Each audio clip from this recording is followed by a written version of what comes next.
I know it sounds cliche, but everything is about balance at the end of the Yeah. day. It's about balance. And I think having a creative outlet through music or art or whatever it is, even as a hobby, is it's really good for your health.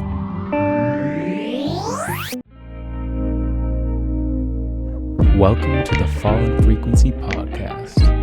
I'm your host, Adam Fallon, your guide through the world of music, art, and living life with a vibrational twist.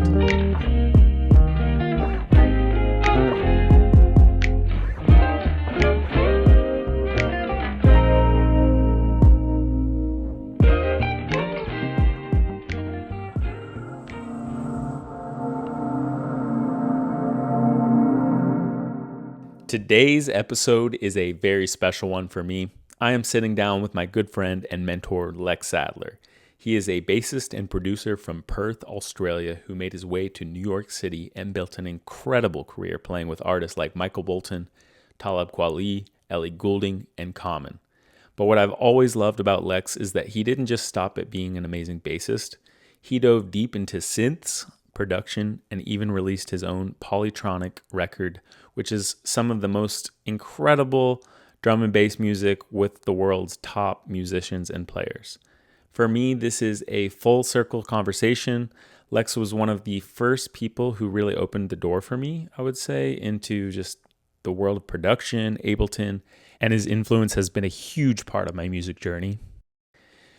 And we really talk about artistry versus content culture, I would say technology and music, and what it really means to stay authentic as a musician today. I think this is one that's really going to resonate with a lot of you out there, and I would love if you would leave a review or reach out, and just, it always helps the podcast to grow, as I would love this to be a beautiful platform for incredible people, incredible artists, and people that are really bridging the gap between technology, music, health, and nature. And I really look forward to hearing from you all. And let's dive right into this episode.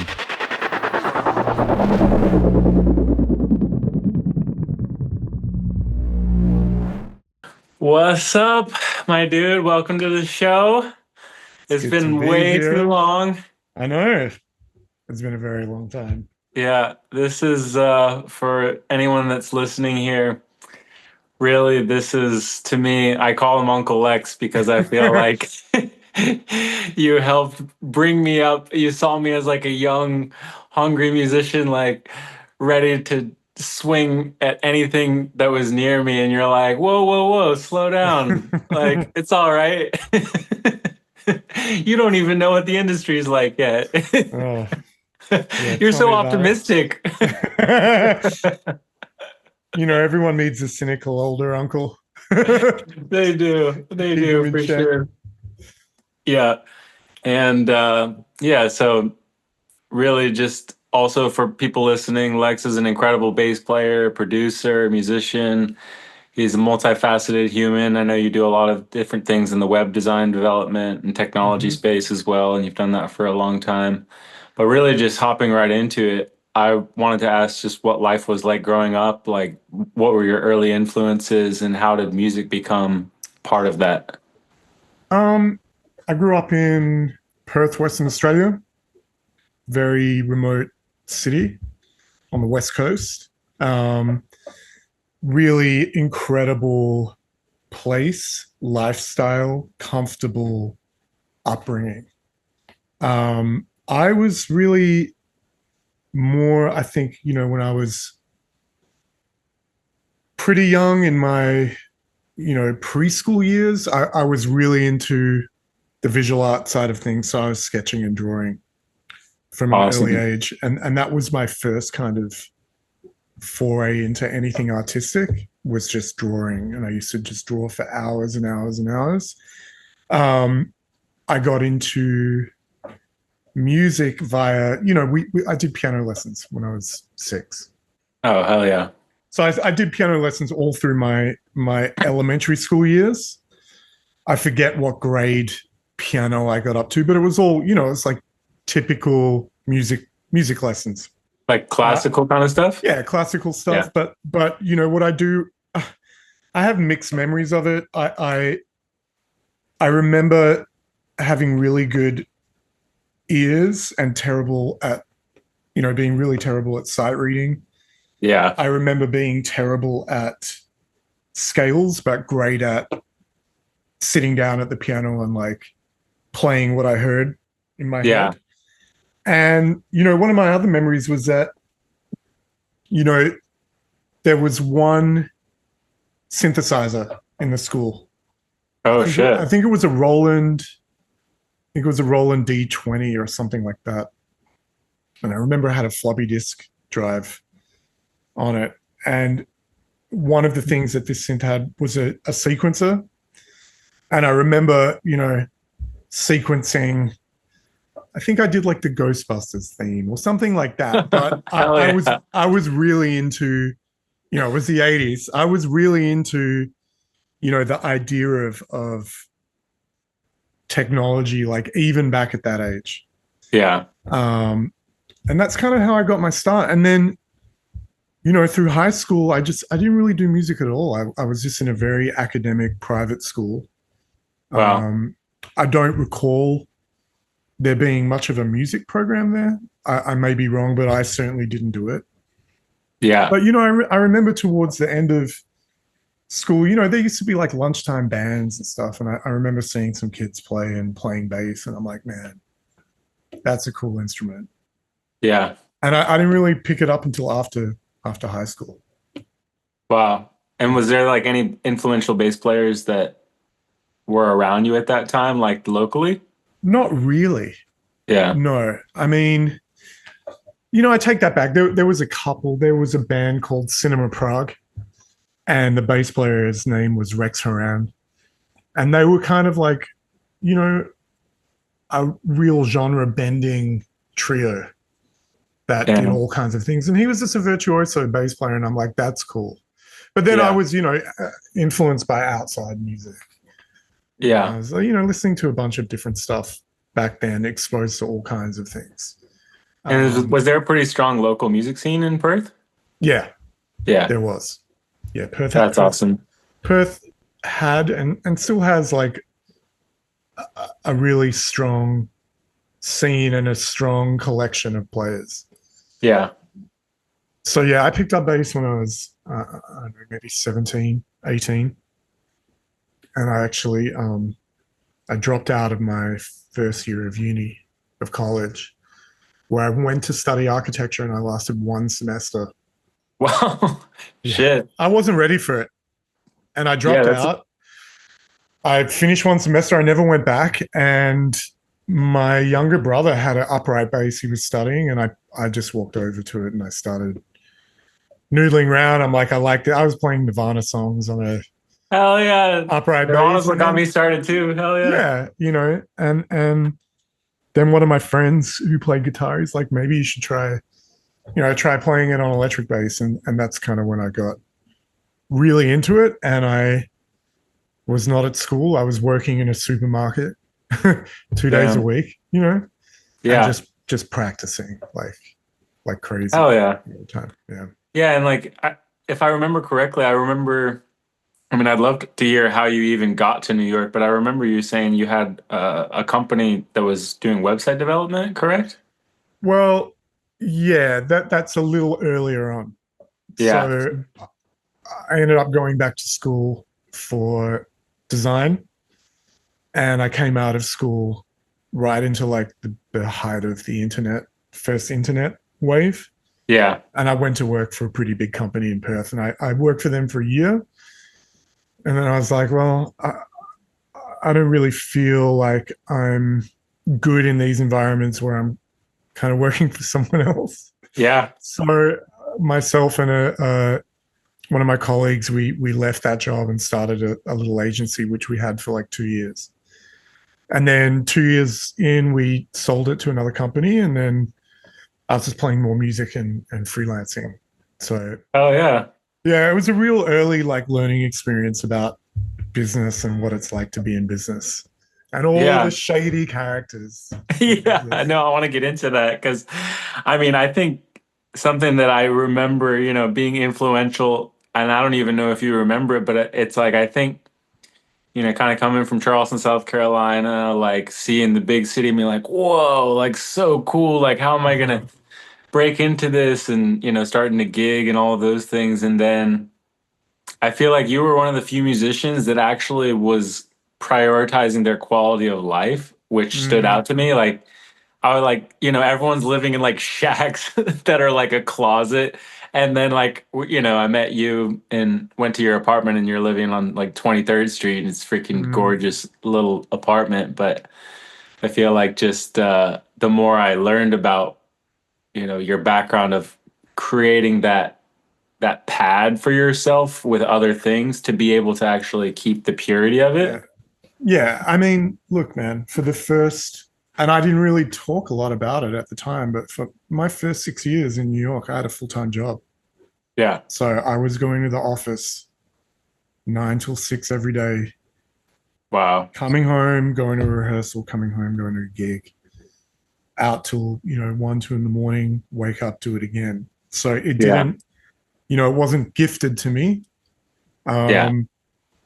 But that was a decision that I made that, well, first of all, it was my way of being able to come here. Because you can't, I just, Yeah. especially internationally, you can't just, or you can, but it's very difficult to just pull up here. Yeah. But, I'm also, it's funny, man. I guess, what it comes down to, right, is this whole, and I talk about this a lot with people, is like the struggling artist Yeah. fallacy. Yeah. The struggling artist fallacy. And that's not to say I'm like was ever bawling out, right? Yeah. But I didn't never really subscribe to this idea that like struggle makes better art. Dude, I'm right there You know with what you. I mean? Like Absolutely. it just doesn't. Like, yeah, you might have more stories to tell, but I have stories to tell from working two Everything else. jobs. Yeah. It's like, and that for me, it was always been, one of the realities of being a musician is that you're not necessarily going to have the pure artist life Yeah. where it's music and nothing else. And I Yeah, feel and like that's like the age old dream that everyone sells. I feel like part of it. I love the idea of it. Of course, it's yeah, a of beautiful course, idea. But when I've actually lived it, even when I was doing full time music, I was doing so many gigs that I didn't want to do, but it was just for the right? paycheck. And that actually took the fun and the resource of my actual true playing, my ability to show up fully wanting to like really Yeah, play my instrument well. So yeah. I do think there's a weird drawback that I think the purist mindset can take away from people, because I just enjoy listening to you even speaking about this, because I think there's a lot of artists out there that their ego is so involved in their ability to be able to make it as an artist that they Yeah. won't take anything else. And yes, of course, like you don't want to be 100%. doing a bunch of bullshit, but you have to do the things that put food on the table and give you a quality of life, because that's what Yeah, look, makes, yeah, listen, space. man. I look. I've definitely been, through periods where I've questioned, the legitimacy of myself as an Yeah. artist, or, uh, you know, if I go and do X, Y, and Z to pay rent, is that an admission of failure as an artist, right? Dude, that's But it's beautiful. it's like it's man, music in particular too. So much of our identity is tied up in in what we do, right? Yeah. That I just feel like it's easy to tie your successes and failures there's the art in the industry, and you can be a successful artist, but not be, you can create successful art, right? But not be a successful in the industry. Yeah, financially and everything else. Yeah, and it's really, man, it can be really disconcerting. It can be really disconcerting and make you really question everything about yourself and your identity, because the amount of sacrifice it takes is huge. I mean, look, I've been living here for 18 years, dude, and my entire family is in Australia. Yeah. I didn't see them for like 4 years during immigration and then COVID and all of that stuff. And I remember sitting here during the pandemic where I couldn't play any gigs, weren't with them, you know, wasn't really doing anything. Yeah. And I'm like, well, who am I? It's like, if I'm not doing this, then who am I and why am I here? Yeah. But you know, powerful question. I think if you can, like, you know, it's not about not taking it seriously, because I think it's good to take your art seriously. Yeah. And put a serious investment of your time and energy into it. Absolutely. But you also have to balance that with the healthy view of what the actual industry is, because the two are completely detached from one another. Yeah. Completely detached. And a lot of the people that so far that are listening to my podcast over the last year, I feel like are pretty far removed. So if you could just break that down a little bit of like what you mean by, I guess, the music industry being detached from the actual art, because I've talked about it before, but I'd love to hear your perspective on that. Yeah, I mean, there's just no, you know, there's no clear linear path to success. It's just it's a wave, somewhat beautifully. It's a wave. And you know, I would say, I mean, look, you live in a major city like New York or LA, like everyone can play. Yeah. Everyone is competent enough to handle 99% of the work that's out there. Yeah. Right. But it's all these other factors that actually define whether you work or not. Yeah. And most of them are out of your control for the most, you know, just the weirdest reasons. Yeah. Or you might do something, you know, you might do a gig that is musically really unfulfilling, but looks cool and pays a lot. Yeah. Or you might do the most musically fulfilling gig and not get paid at all, you know. So it's just this kind of, you know, I think with something like music where there's such a disconnect between the art and the industry, it's healthy to kind of disconnect yourself a little bit from what you would call the measures of success. Yeah, for sure. Well, and what does it really mean? Yeah. Well, and I feel like a funny thing I've noticed in the music world, even about myself when I was younger, is like I had all these interests outside of music that I suppressed because I thought, okay, I have to be like a purist and become the best. But when it was like, actually, I was really enjoying when I worked with Skylar Gray. She was giving me a hard time because she was like, what else do you do outside of music? Like, what, like, do you like to see like movies? Do you like to go in nature? Like, what's your vibe? Like, she actually, like, as a talented songwriter, got most of her inspiration outside of music. And it really helped me see that there's something about that a lot of people are not looking at. 100%. And I mean, look, I did the same thing. I was afraid to tell people in my first 6 years here that I had another job. Wow. And I hid that whole part of my life. Yeah. Just out of like this ridiculous fear that I wouldn't be taken seriously as a musician. Yeah. Right. But you're just a hobbyist. Just a hobbyist musician.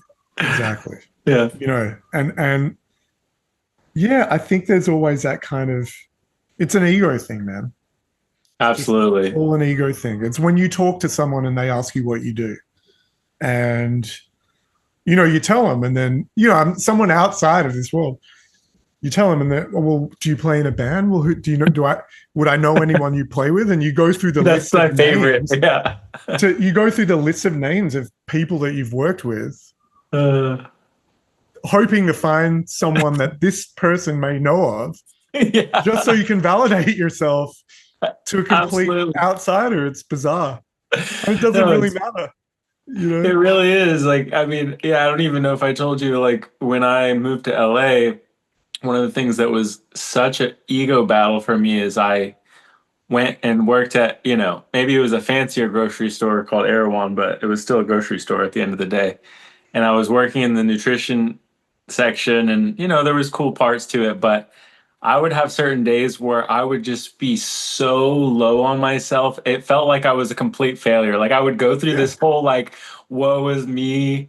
I used to play music full time and now I'm just a grocery store guy. And Yeah. but actually it was upgrading me on a whole other level, not only helping me humble myself and actually get back to why I play music, Yeah. but it was truly showing me that quality of life always trumps this starving artist storyline that people are stuck in. Yeah.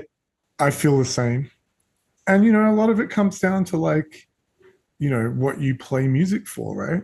Yeah. Like I didn't start playing, I didn't pick up the bass because I had this huge like dream of becoming like, a mega rock star. I just Yeah. loved the way it sounded, Yeah. and I like playing along with records. And it's yeah, you want to be respected by your peers, but there's a difference between like wanting to be respected and then just constantly, doing it to seek validation. Yeah. Absolutely. I mean, it sounds like And you, not just taking enjoyment for what it is yeah. at the Yeah, time. totally. I think following that natural curiosity and fascination, I mean, it sounds like that's what you were doing even as a kid playing with the synthesizer. It's like that kind of natural pull towards something, I think, especially when there's a space for it. I think that's like a Yeah. whole other conversation. But I mean, having access to that, I've noticed even like one of my favorite, I call it like modern music therapy, but you just putting someone that's not very musical in headphones with like something like auto tune or delay or reverb and letting them hear themselves in a mic and Yeah. seeing the pure joy that they Yeah. get from that, or playing with the synthesizer for the first time and just realizing there's this whole world they can create. Yeah. That creates like a whole other possibility for people to just explore that from that innocent place rather than this Yeah, man. influencer idea. As we have, I mean, I've been enjoying seeing from afar your posts about a recent character in the Instagram world that got completely Well, we can like talk torn about down. that. I'd like We can to. talk about it. You want I'd to talk like about it to. now? You want to because I have a lot of opinions on that. Yeah, I would love to hear your opinion on that. Maybe just to give it a little background. Basically, there is for most people, I'm sure you're scrolling on Instagram and you'll have these reels pop up and see musicians doing interesting things in interesting locations and things like that. But there's one particular musician that was very popular and doing a lot of that kind of like, obviously, I mean, I will say his marketing team is great. Like whoever Yeah. marketed him figured it out quickly because he had, I don't know, something like 600,000 followers or so. And pretty much recently, someone came out and I guess it'd been happening for a while, but someone busted his chops on the fact that he actually is plagiarizing and taking other people's solo and music and everything and transcribing it and then selling the documents alongside playing it live, or attempting to play it live, um, and miming most of it. And Mm. yeah, like a lot of different things that were revealed that was fascinating to me because I think there's a lot of different layers to it, and I want to get into it with you because for me, the fact that I think because I've worked really hard at my instrument, and when I do share things, and when I do put like a lot of love and like I'll spend 4 hours making a video, editing it and everything. And then, of course, the algorithm, there's all these excuses, but, maybe it has like 20 likes and 400 views and that's it. And I'm just like, damn it. I mean, yeah, it's that story is a multifaceted and complex one. Yeah. And, I think at face value, what brought it out was the plagiarism issue. Yeah. Which, in its own right is not good. But the bigger thing for me is just, there's a broader issue. And what that is music as content, and this world of tightly polished, packaged, not even human quality of content. Yeah. And how that impacts other people in the space that are either learning music or, it's almost like what Photoshop did to beauty standards, right? Yeah. Yeah. It's just like, you if you're an aspiring musician and you see all of that kind of thing, it could probably leave you feeling pretty, maybe a little bit insecure about your own ability to perform. But the reality of it is like it's all smoke and mirrors. At the end of the day, it's just all smoke and mirrors. And there's something very, very different about creating music for content in that way to being on stage and having to be in the moment in an imperfect environment with imperfect people making imperfect music. That's a real challenge. Yeah. Well, and that's the real music anyways. That's the crazy part about it. It's like I've been in sessions before where I was trying to perfect something I already played on take one, and they're like, no, I want take one. Like, that's the vibe. I want a human sound. And I'm like, oh shit, okay. Yeah, most of the music I grew up listening to, man, is riddled with mistakes, and they're the best parts. Yeah. They're the best parts of the songs. Damn. And yeah, it's just like it's music being packaged as this glossy, acrobatic, exercise. It's just not realistic. Yeah.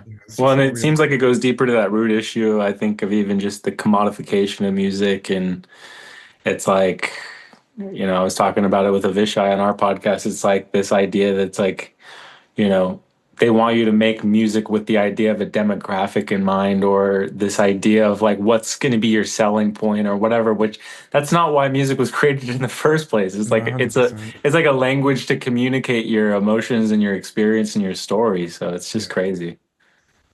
Yeah, and look, you could do all that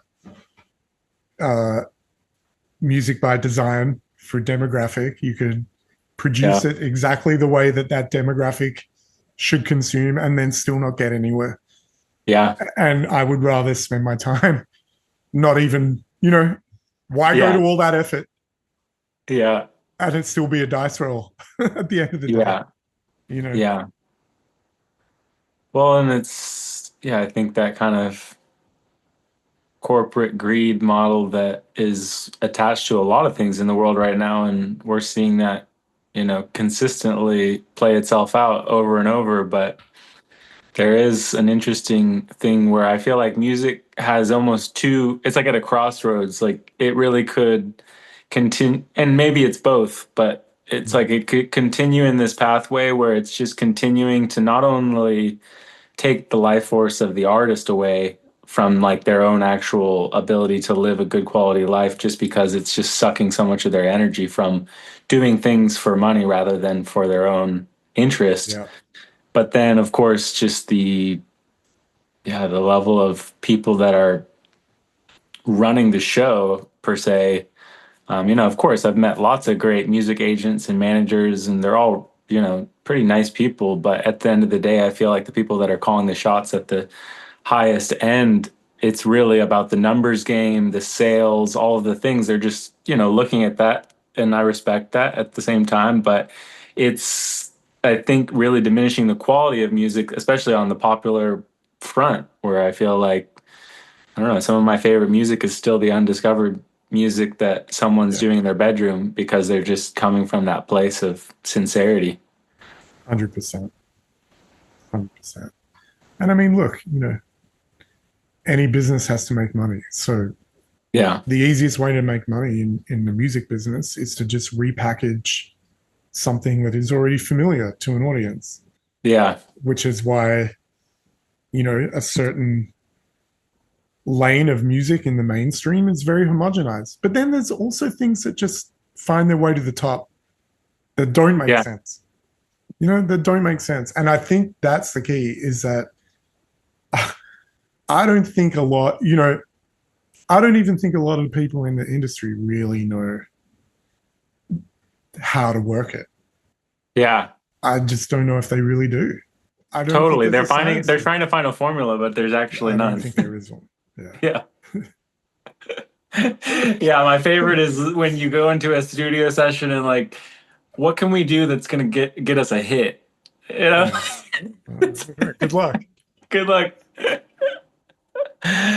Oh man. No, well, and it really, like, I guess that can lead a little bit into the point that I wanted to make too, of just, especially with this kind of commodified social media age of music and playing gigs, and you were talking about just like all the imperfect situations and everything like that. Like, what does a month in your shoes in New York look like, and how does that build your own musicality versus just being someone that is popular on Instagram? Yeah, I mean, the main consistent thing I have here is the Monday nights, Produce the Mondays in New Blue, which is like a big community night. Yeah, I love to see how much it's grown. It's like, it reminds me of like another echelon of what the lesson was at one point. Yeah, and that's been going for like 7 years. And that, that's just a great opportunity weekly to see everybody try something out, try musical things out that I wouldn't get to do during the week. And then the rest of the week is just, it just varies so much, man. Yeah. It could be some light weeks where I'm not doing any other shows.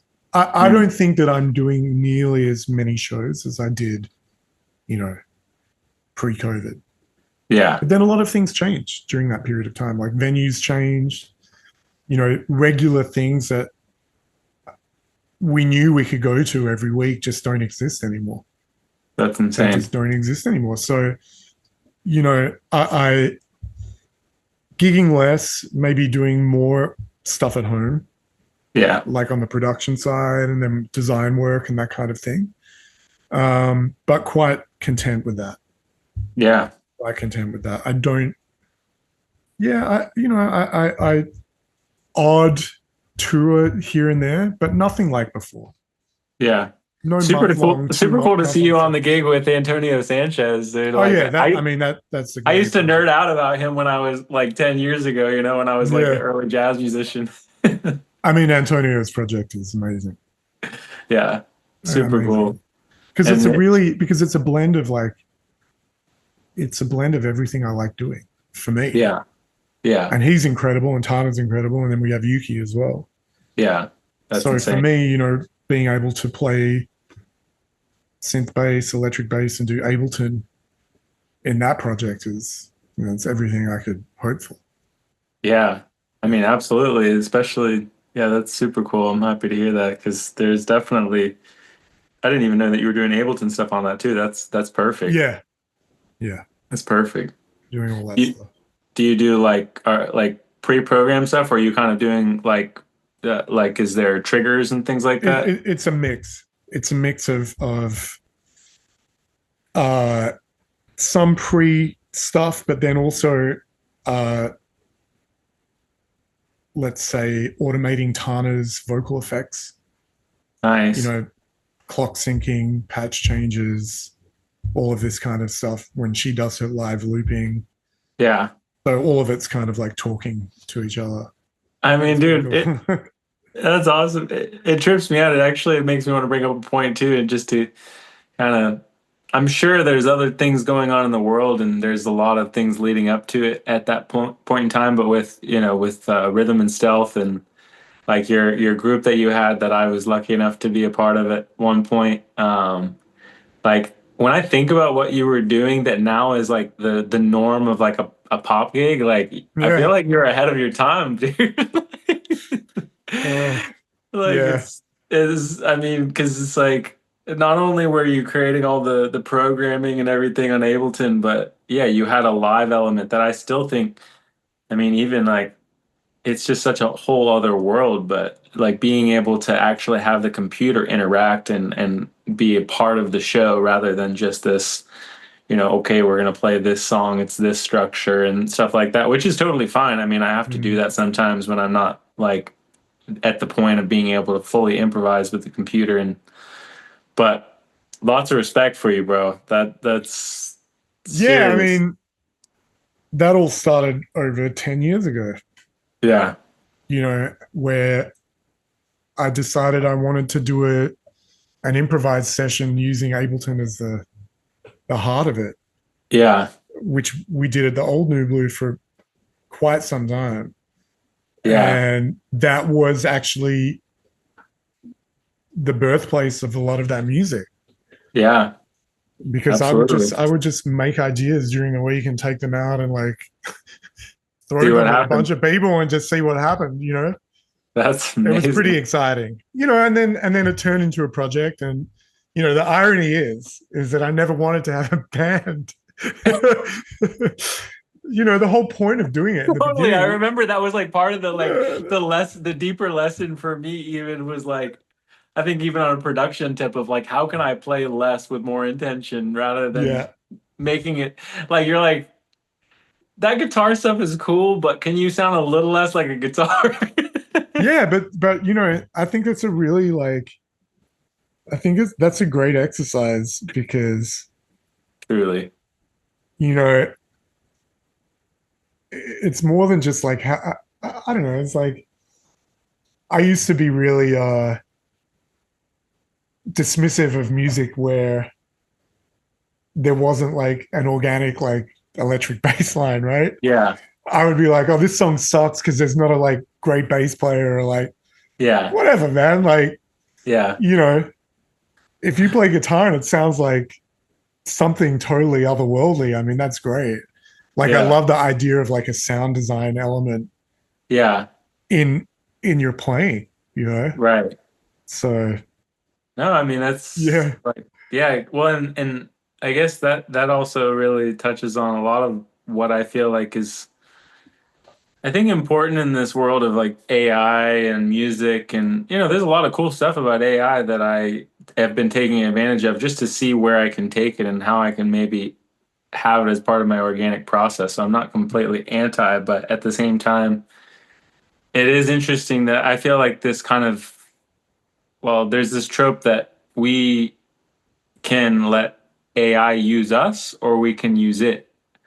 And I like the latter. I like the idea of actually using it in a way that's a tool rather than I mean, now some businesses are moving to being completely AI run with no human touch, and that goes with music too. I mean, I haven't yeah, listened to much of the AI music, but it sounds like trash. yeah. Soon it'll just be AI listening to AI music. It's like, look, Totally. man, like I'm old enough to remember what being a graphic designer was like before we had tools like Photoshop. Yeah. And I don't think any graphic designer in their right mind would go back to that.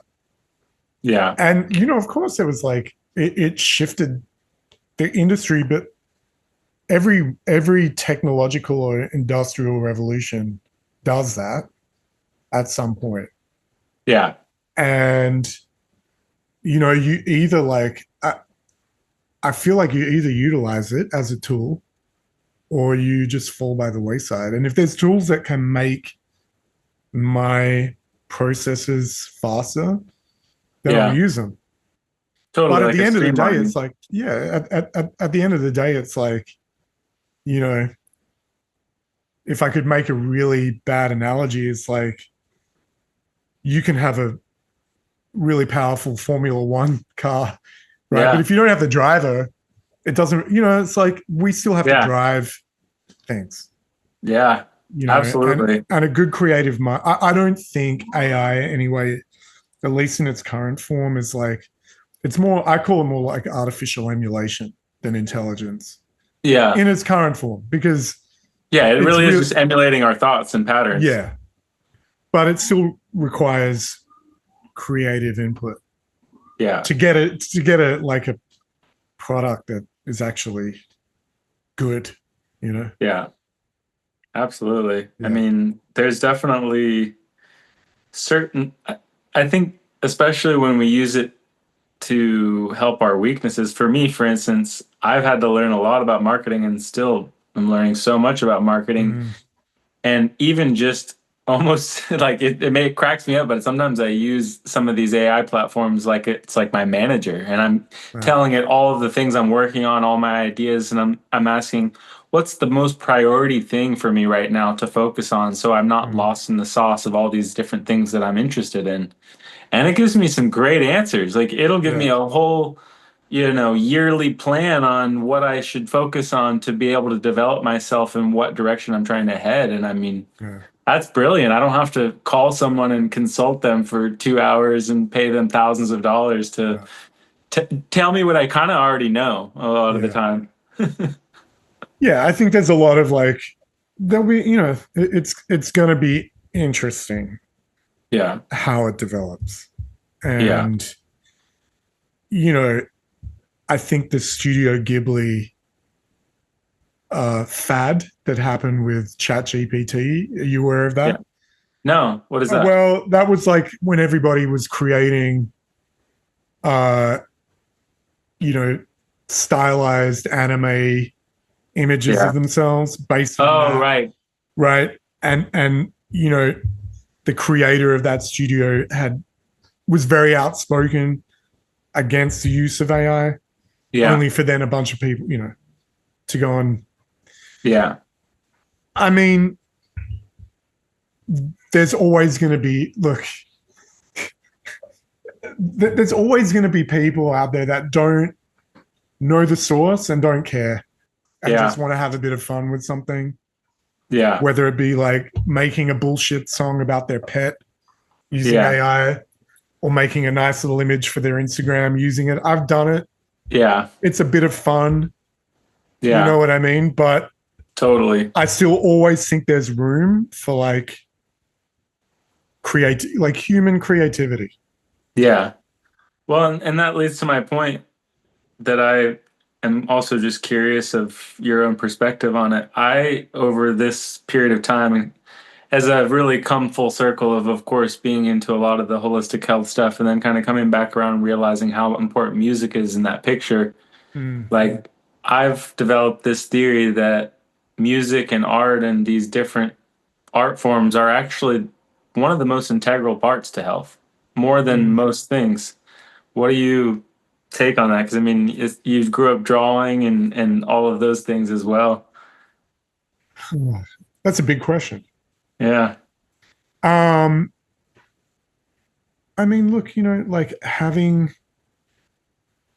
an outlet for your ideas, your thoughts, a balance between, just the purity of your person and the activities that you have to do in life. Life admin, or going to work, or whatever that job is, right? Like everything is I know it sounds cliche, but everything is about balance at the end of the day. It's about balance. And I think having a creative outlet through music or art or whatever it is, even as a hobby, is like, it's really good for your health. You can always push it too far. Like equally, like, if you're just if you're playing till your fingers bleed 14 hours a day, I'd question your sanity. Totally. But, you know, I mean, those are like the really man. weird off people that like are really good at their instrument but can't hold a conversation. Yeah, I mean, look, I just think that like being a human is about multiple experiences. Yeah. And yeah, it like obviously you'll be better at something if you put more time into it, but we don't Right. always have more time. Yeah. And we don't always you know, yeah, you may not you may find yourself less happy. Yeah. Because happiness can be derived from a lot of different things. Yeah. That aren't just like, you know, playing music or going to your job or whatever it is. You know, Yeah. it's a whole mix of stuff. Yeah. Relationships. Well, and I think a lot of the purpose of just what we find meaning in is one of the biggest parts that I've noticed throughout, you know, my small and short life so far. Just Your very small life. very small life. But like just yeah, I think it's fascinating for me because as I reflect on it, and also I think because I'm seeing more and more in the industry of being in holistic health and helping people heal, I'm seeing a lot of people that are really, you know, unfortunately unwell and sick. And I notice a lot of them are like high performers, people that are really just doing the most, which is super respectable. But at the same time, they don't have any outlet to actually see what they're really trying to paint the picture for their life. And I feel like art is just such an incredible bridge for that. That's so the amount of times I've talked to someone that says, "Oh yeah, I used to love playing and you know, I don't play anymore. I haven't played in 10 years," or "Oh yeah, drawing is amazing, but you know, I suck, you know, so I can't do that." And I'm like, "Well, why don't you just try just to just see Yeah. what can happen?" And I feel like what people learn from it, and that's why it's kind of I was talking about this like full circle. It's funny for me. I've went off and studied all these things, and then I kind of am realizing what people need the most is what I've been doing a lot Yeah. of my life is just exploring the things that are bringing me joy. And I'm just like, whoa, this is so cool. Like you can draw like this or draw like this. You don't have to draw realistically. Like, whoa, there's people that make design, you know, and they design houses and, you know, I don't know. It's just always finding that thing that is enlivening us and bringing us a sense of joy. I think is just so it's so much more important than the diet and the lifestyle and all those things. And of course, like you said, you do have to have balance and find those things. But I do find that as I'm gaining more wisdom on this from especially the older people that have been living this for 60 years, it's like just if you're not doing things that are bringing you joy and happiness, then you're totally setting yourself up for failure. Even if you're doing all the things, you know, you look at, I don't know if you've seen that guy like Brian Johnson that like spends like Oh yeah. millions I of watched dollars the on his thing. health. I watched his Netflix thing. Yeah, I haven't watched it. I It's mean, pretty he's interesting. fascinating. Pretty interesting, I right? would recommend watching it. Yeah.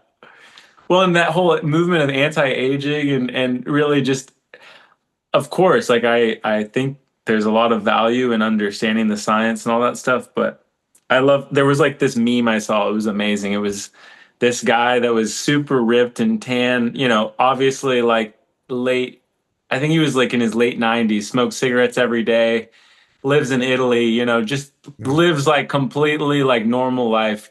And then it showed like Brian Johnson and it's like spends millions of dollars. And then it's like a guy that just lives a regular life. It's like, which one would you rather be? And I'm like, I honestly think I might rather be the Italian guy that just like enjoys my life. I would watch that. Yeah. I have mixed opinions on him, but I would watch the Netflix thing. I'm curious. What are your opinions? Well, I mean, I think I mean, look, it would be easy to watch it and, you know, see the fact that like he's selling supplements and all of this stuff on his website and whatever, and see him as a grifter. Yeah. Right. And then you could also argue that why does he need to grift if he's already made all of this money? Yeah. Right. And then there's some parts about his backstory, where prior to going down this path, he was financially successful, but probably physically and mentally unhealthy. Yeah. And his motivation for doing it was to, shift that, right?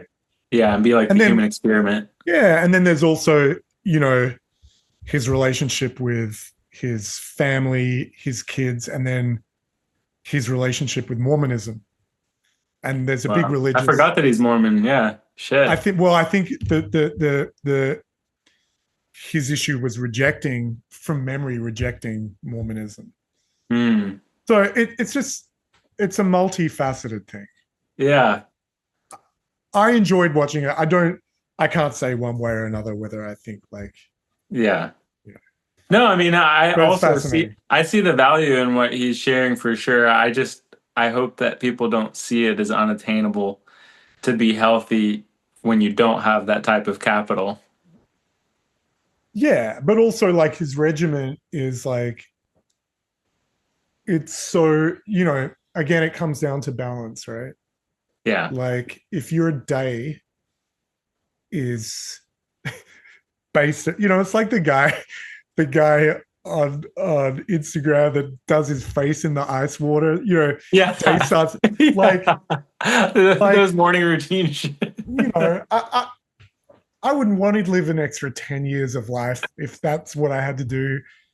It's like Well, that's what exactly. That's what I'm talking about. Even as someone that has been now pretty deeply studied on these subjects of human health and thriving, I just see it as it's just a little silly to me because I would rather it's the same thing, this whole doomsdayer prepper vibe too. It's like I'd rather just freaking get blown up than live in a bunker, I would rather just live my life and enjoy it to the last moment rather than be in fear. And I think that's been a balancing act for me too, of course. Just you learn all the toxins and everything that's killing us, and then you got to figure out do I fear this or do I just use this embrace the information as a toxins. tool? Embrace the toxins, Adam. Embrace the toxin. Just embrace every single toxin that's out there. Yeah, exactly. They're all going to get you eventually. Yeah, exactly. No, it's definitely that I think it's that middle path, it's not too much, not too little, and just finding you can the do joy in things. life. You can do things that are better for your health. Yeah. Work out. Yeah. Eat better, all of that stuff. Cut out certain things, but or you could, I don't know. You could. I'm curious, how do you, some of the quote unquote bigger gigs, how did you mentally prepare for those? Or did you even think about that? How do you stay stable and not stressed out or nervous? You just remember, that what's behind the curtain, the reality of all of that stuff is just, it's kind of comical. Yeah. And once you understand the comedy of it, right? There's always some aspect to it that's comical, right? Yeah. Okay. For one, example one, right? I won't say exactly what it was and who it was for, but I did a show in a stadium televised to millions of people where I mimed one song and I got paid $100 to do it. It's comedy, right? So that's the Super Bowl for me. That's the funny thing. Exactly. Dude. I think I made a total of $750 from the whole gig, and I basically had to play everything pre-recorded and then play my parts that I recorded. Yeah. Because it's too much of a risk, or whatever on live TV. Yeah, the big gigs are just, there's always some comedic aspect to it. Yeah. And you just go, this is funny. Yeah. It's funny to me. It's do we wish it wasn't like that? Of course. Yeah. You know, you could go and play the Super Bowl live. Yeah. It's not that much, honestly. Like this whole notion of like, I always find it funny when people talk about the difficulty of performing live music in those kinds of situations. Yeah. Like, it's not really. Like, technologically, it's like the easiest ever that it's ever been. Yeah. It's just, true. it's a decision. It's a creative decision. It's Yeah. not a technical one, you know. Yeah. But yeah, like once you begin to kind of like see it that way, you just see the funny side of it, and Yeah. you realize it's just not all that serious. Yeah. And as long as you've done your homework and like, you know, I've done a TV hit where there was no rehearsal. I just did the homework. I did it. Yeah. I learned it note for note, and we turned up and we did it. You know? Yeah. It's you put the effort in when you need to put the effort in, and Yeah. you know, you also remember that the artist you're playing for is probably more neurotic and nervous than you are. Yeah. Totally. 9 times out of 10, especially, they've got their own. They're the ones that are under pressure. Like, you know, well, especially if I they're feel under like the scrutiny. No one gives a crap about old mate playing bass in the background. You know, it's like, that's true.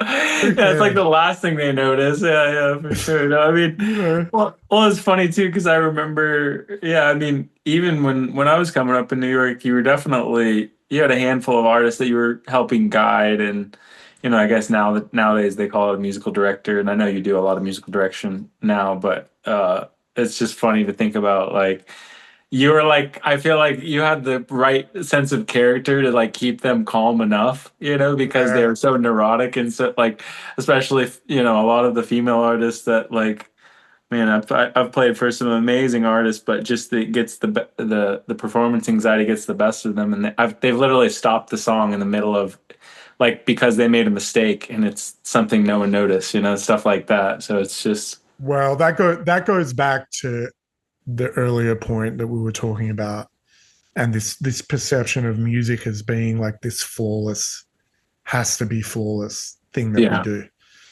And that's where I think that the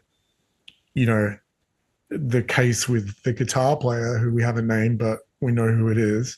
Yeah. Like, that kind of stuff, it does two things. It sets an unrealistic, sense of performance for the performers, and then it tunes the ear of the audience to expect unrealistic level of performance. Yeah. Then everyone becomes a critic of something that they don't understand. And if you're an artist that, is in this environment, this world where perfection is demanded constantly, you don't want to hit a wrong note, but I would rather hear a wrong note than a song stopping. Yeah, absolutely. But then, like we know what happens. I think it's very difficult for singers that really are putting their actual voice out there. Oh, it's super vulnerable. It's super vulnerable. But super also vulnerable. Like we live in a time where like everybody is a critic and an expert.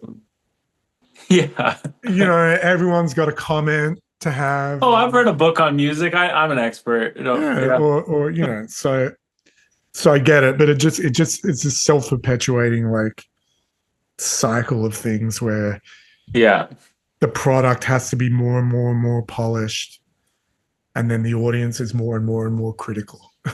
Yeah Absolutely.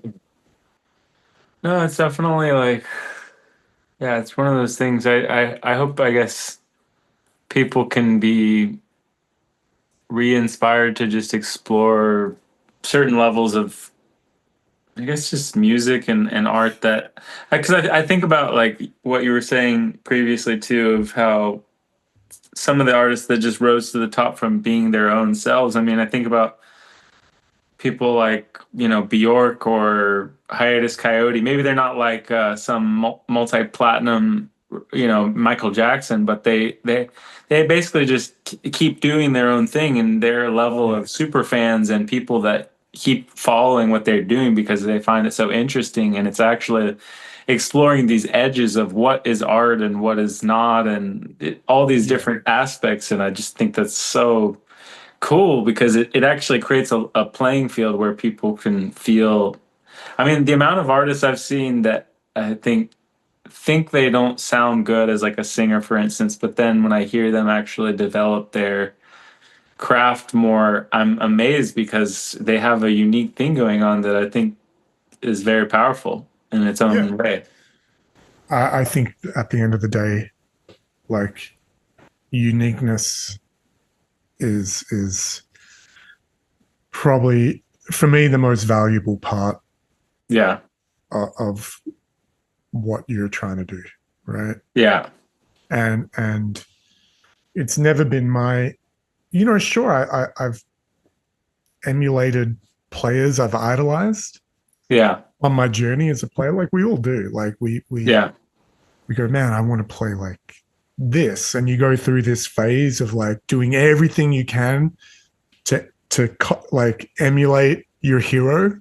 Yeah. And then you kind of start to outgrow it and you move on to something else. And then by the end of it, you're an amalgamation of all of your influences, but Yeah. hopefully most of yourself, right? And that's like, I think that's for me, the most rewarding part of the journey is going through that path of like learning from all these influences and ending up sounding like you. Yeah. You want to sound more like you than, Yeah. Yeah. and that it doesn't mean you have to be the most flawless player. Yeah. I mean, some of my favorite some of my favorite bass players are not the best players. Yeah.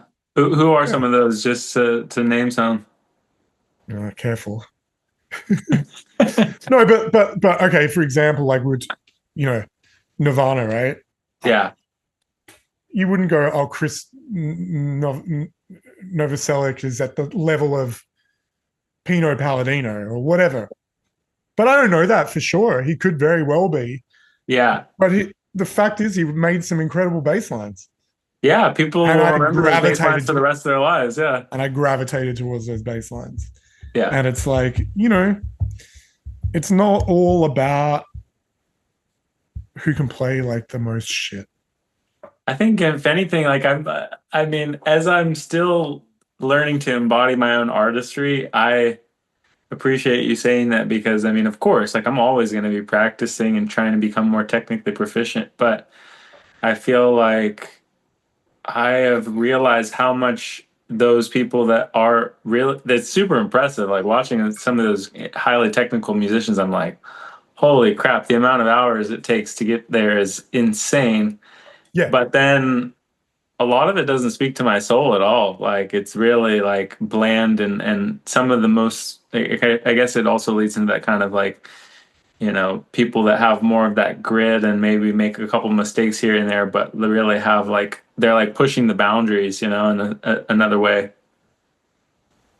Yeah. I mean, it really, it just depends what interests you, right? Like I'm at a point with listening where, and this is very different to how I was when I was young. Like, I'll give you an example. I was a huge Stuart Zender fan, right? The first 3 Jamiroquai records. Yeah. And then when he left after Traveling Without Moving, and the next record came out. There was a lot of synth bass on it, like a couple of different bass players. I'm like, screw this. Like, I don't want to listen to this because, wait, you're telling me that that's synth bass and not someone playing electric? Like, no. But, now it's like, looking back, it's like, that's ridiculous, man. Like, yeah, I'm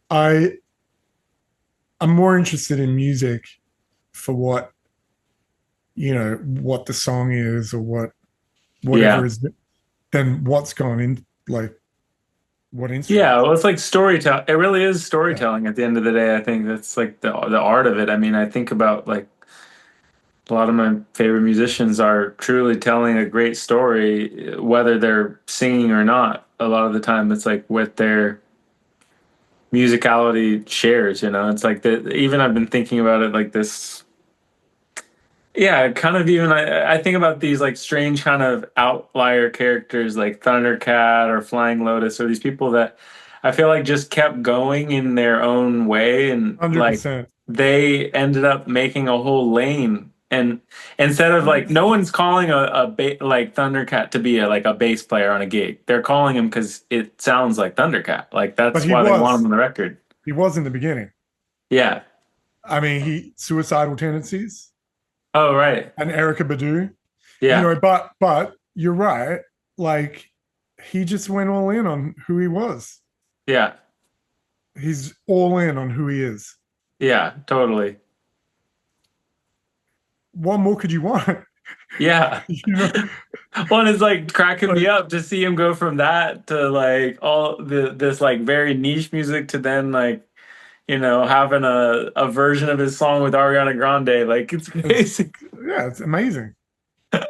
It's definitely given me Amazing. inspiration for just I think like like you said, just leaning into who you really are rather than and of course like I'm always fascinated. Like I'm still in that process sometimes where I'm like, oh my God, I actually think I'm gonna have space again to go and like learn what this person is doing, like transcribe or whatever, just trying to figure out, even if it's just this small part that really speaks to me. But I guess do you still like do any formal practice or do you mainly just practicing songs and I'm practicing songs when I have to learn them for a yeah, gig. yeah, Um, it's it's rare that I'm at home and just noodling yeah, on the bass. Um, I should probably be a benefit for me to do that. yeah, of But I also like course, I also like making music where I don't even pick up the bass. yeah, You know, yeah. It's just a more I love the instrument. yeah, I love the feeling of it, but it's for me, it's like I don't know. I'm comfortable where I'm at as a bass player, yeah, and I'm comfortable hearing someone that's technically far better than me. yeah, Comfortable listening to them and yeah, not feeling like inadequate yeah. because they bring that to the table, and I hope that I bring something else to the table. Absolutely. Well, Yeah, first, yeah, it's like I mean, personality and the feel. I mean, I yeah, was stoked. I guess what you did a slum village like yeah, hit the other day or yeah, like a couple weeks ago. yeah, That was awesome. yeah. It was super fun. I mean, dude, to play all those like, I mean, I guess a lot of those are samples or or programmed, you know, synth bass lines and stuff like that. To play that on a regular Oh, it basis, was, probably a trip. yeah, it was amazing. It was amazing, but it's also like you know,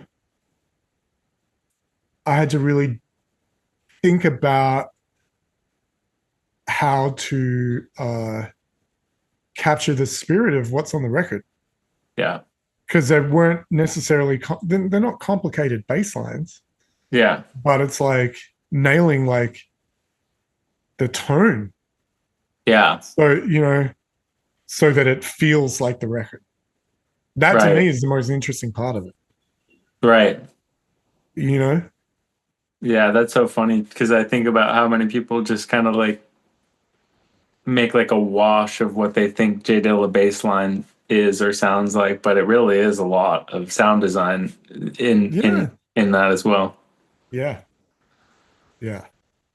Well, yeah, I mean, I guess as we kind of come closer to an end, I wanted to definitely ask, you know, for people that are interested in exploring art or music, you know, if you were even talking to your younger self, like what would you tell Oh, someone don't that do wants don't do it. it? No, Just I'm don't. kidding. No, look. I mean, you know, you. I think the key to this is to maintain the curious spirit that you had when you started. Yeah. And why did we start playing? Yeah. Why do you start? Why do you pick up the instrument? Because I picked it up because it's like, man, I like this huge amount of sound that I create Yeah. when I pluck this string. That Yeah. feels really, and I love the way that plucking it feels on my fingers, Yeah. right? And it just developed from there. And then, you build an appetite for it, but never in my, I don't know, I don't think I ever thought once, oh, I'm going to be like, this is going to make me like a superstar Yeah. or something. Yeah. It's not why you do it. It's like you've always got to be searching for things that bring you personal satisfaction. Keep the level of curiosity there.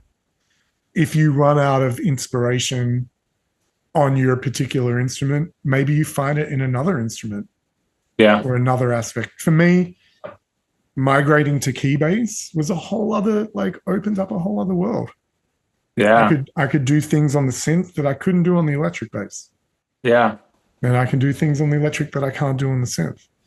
But that revitalized my interest, right? Yeah. And it kind of like, it kind of disconnected me a little bit from being, oh, I am a bass player and Right. nothing else. Yeah. Totally. And if I go and play keyboard, that makes me less of a bass player. Yeah. Yeah. Right. Or if you play guitar and you want to play bass, well, then you're not a real guitarist. Yeah. Totally. Pick a lane and stay in it. Yeah. Nah, man. Like, do what keeps you interested in making music. Yeah. Well, even if it's not even picking up an instrument, if it's like diving into the computer. Well, that's what I was just gonna say. Like the recording. I mean, now it's like even simpler than it was 10 years ago when you started showing me stuff on Ableton. But I'd say one of the most like powerful things ever musically for me, funny enough, it made me actually want to like stay away from people knowing me as a guitar player, because as I started playing around with Ableton and loops and recording myself, not only do you hear your own self of like how you actually sound to other people in some way, but then also it creates this whole other world where I feel like all of a sudden I would just naturally be like, oh, that's way too much. Like I can't play that live because that's just gonna go over someone's voice, or like it clashes with the bass line or whatever, where it takes a lot of, I think, musical experience over time to like get that felt sense. So this kind of new modern way of like recording yourself, seeing what works, what doesn't, like sometimes I'm playing a bass line to record and then I think it sounds so cool. And then I listen back to what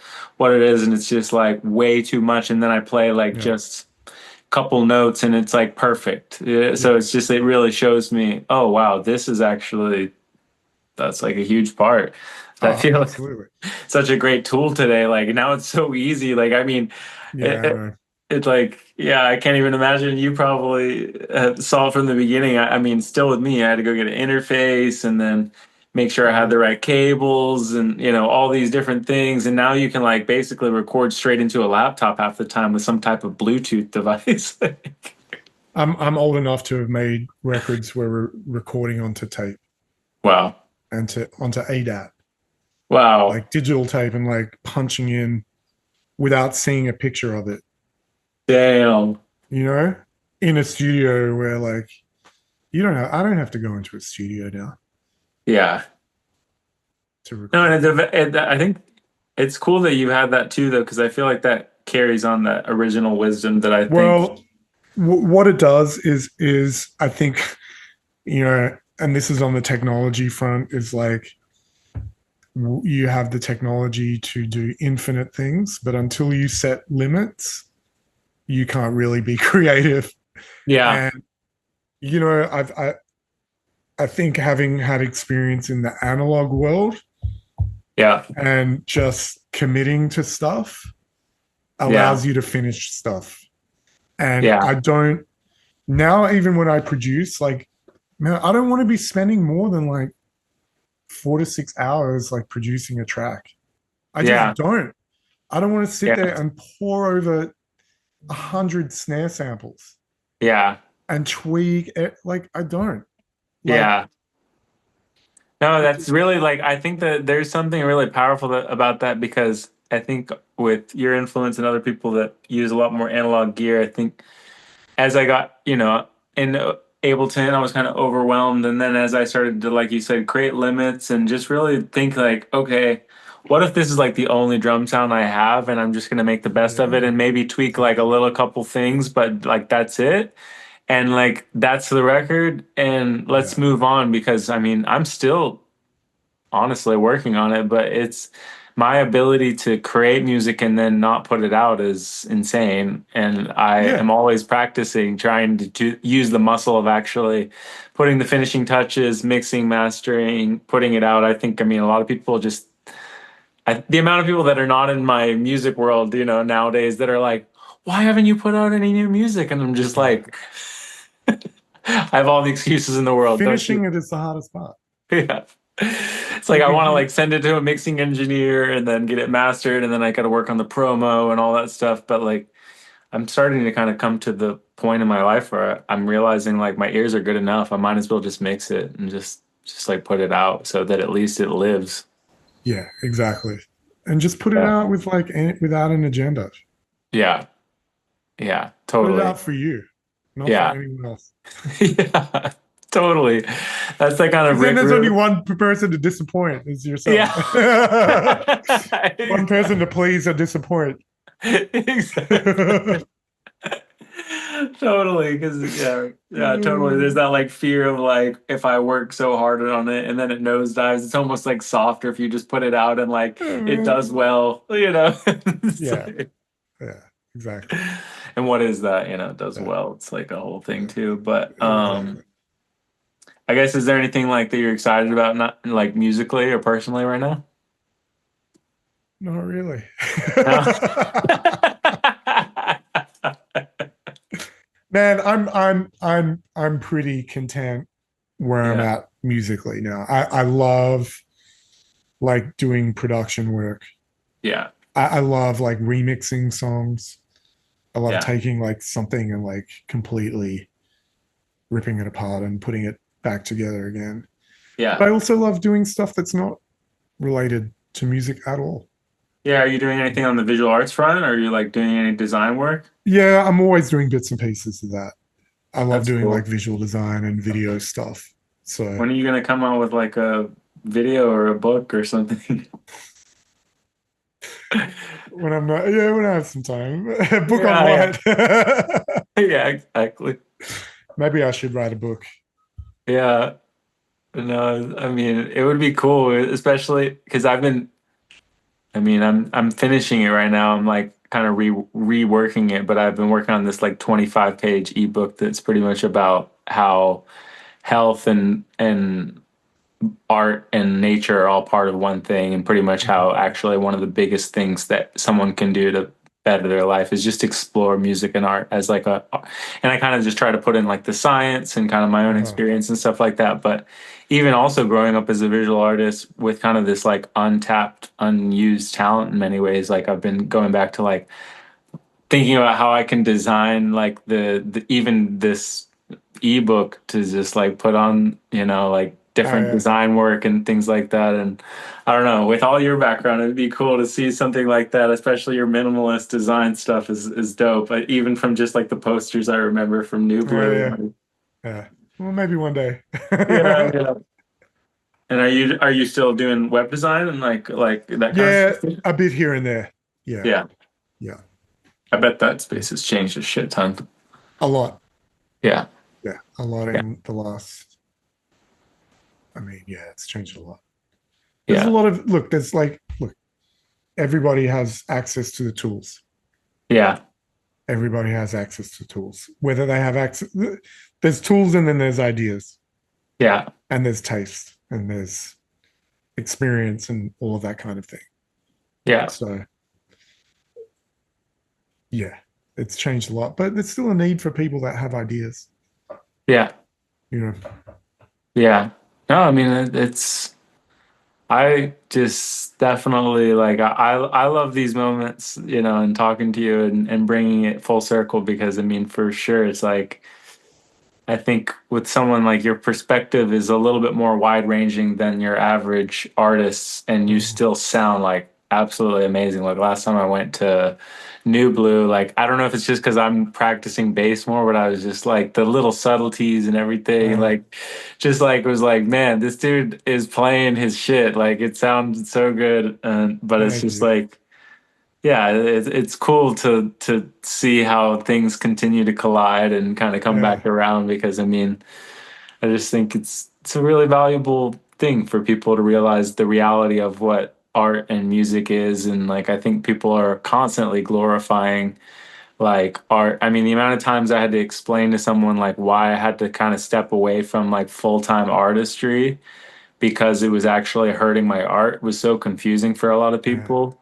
But like I feel like you kind of did it the reverse way, you know? So it's like it's cool to see that and like realize the wisdom that carries, you know? It's like living your life and creating a foundation and being able to, you know, be a human and have good relationships and have like good friendships. I mean, those speak volumes, and I think that's what like is always going to win throughout time. Absolutely. 100%.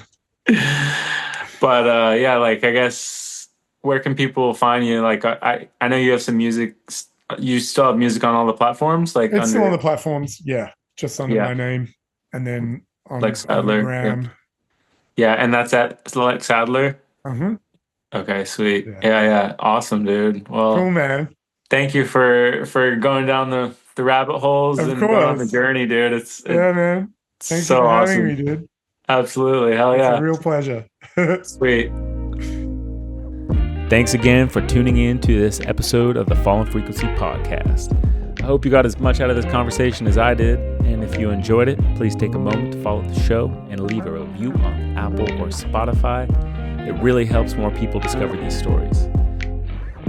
And of course, if you like this episode and want to pass it along to someone that would love it as well, please pass it along. Until next time, keep creating, keep resonating, and I'll catch you on the next one.